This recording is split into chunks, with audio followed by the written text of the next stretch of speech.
അസ്സലാമലൈക്കും. അപ്പോൾ ഇന്നൊരു കോഴിക്കൂട് ഉണ്ടാക്കാൻ വേണ്ടിയുള്ള ഒരുക്കത്തിലാണ്. അപ്പോൾ നമ്മുടെ കയ്യിൽ വെൽഡിംഗ് മെഷീൻ ഇല്ലാത്തതുകൊണ്ട് അപ്പോൾ ഞെട്ടും ബോൾട്ടും ഉപയോഗിച്ചാണ് ഇത് ഉണ്ടാക്കാൻ വേണ്ടി നമ്മൾ തീരുമാനിച്ചിരിക്കുന്നത്. അപ്പോൾ അത് എത്രത്തോളം സക്സസ് ആകുമെന്ന് നമ്മൾ ഇത് ഉണ്ടാക്കുമ്പോൾ നമുക്ക് അറിയില്ലായിരുന്നു. പക്ഷേ ഉണ്ടായി കഴിഞ്ഞപ്പോൾ നല്ലൊരു കോഴിക്കൂട് എന്ന് നമുക്ക് കിട്ടിയിട്ടുണ്ട്. നമ്മുടെ റിഷാനാണ് എൻ്റെ ഹെൽപ്പറായിട്ട് കൂടെ ഉണ്ടായിരുന്നത്. ഇതുണ്ടാക്കി പൂർത്തീകരിക്കാൻ ഏകദേശം ഒരു 15 ദിവസത്തോളം ഞങ്ങൾ പണിയെടുത്തിട്ടുണ്ട്. ഇതൊരു പക്ഷേ ബെൽഡ് ചെയ്ത് ഉണ്ടാക്കിയായിരുന്നെങ്കിൽ ഇതിനേക്കാളും പെട്ടെന്ന് പണി കഴിയുമെന്നാണ് തോന്നുന്നത്. ഒരല്ലെങ്കിൽ പിന്നെ ഒരു 10 ചാനൽ, പിന്നെ ഒരു 18 മീറ്റർ നെറ്റ്, പിന്നെ 4 അടീൻ്റെ 8 ഷീറ്റ്.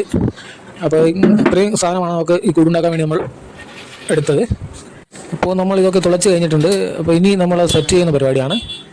ഇതിൻ്റെ ലെവലൊക്കെ കറക്റ്റാകുന്ന ഉറപ്പുവരുത്തിയതിനു ശേഷം നമ്മൾ അതിൻ്റെ നട്ടും ബോട്ടും ഒക്കെ ഇട്ട് ടൈറ്റ് ചെയ്യുന്നതാണ്. പിന്നെ നമ്മുടെ റിഷാന് നമ്മൾ കാണുന്നത് പോലെയല്ല, ആളൊരു പുലിയാണ്. ഈ റിൽ ചെയ്യുന്നതൊക്കെ പുള്ളിക്ക് ഭയങ്കര ഇൻട്രസ്റ്റ് ഉള്ള കാര്യമാണ്. പിന്നെ റിഷാൻ്റെ ഉമ്മ പെയിൻറ്റിങ് ബ്രഷൊക്കെ ഉരുട്ടുന്നതിൽ ഭയങ്കര ഒരു കഴിവാണ് അവർക്ക്. അപ്പോൾ അവരുടെ കഴിവിൻ്റെ പരമാവധി ഞങ്ങളെ സഹായിച്ചിട്ടുണ്ട്. 3.5 മീറ്റർ നീളം, 1.5 മീറ്റർ വീതിയുള്ള ഒരു നല്ലൊരു അടിപൊളി കൂട് നമുക്ക് റെഡിയായിട്ടുണ്ട്. ഇതിൽ ഒരു 150 കോഴികളെ വളർത്താമെന്നാണ് പലരും പറയുന്നത്. അപ്പോൾ നമുക്കിനി കുഞ്ഞുങ്ങളെ എടുത്ത് വിട്ട് നോക്കിയതിന് ശേഷമാണ് നമുക്ക് ഇതിൽ എത്ര ഉൾക്കൊള്ളാൻ കഴിയുമെന്ന് നമുക്ക് അറിയാൻ പറ്റുക.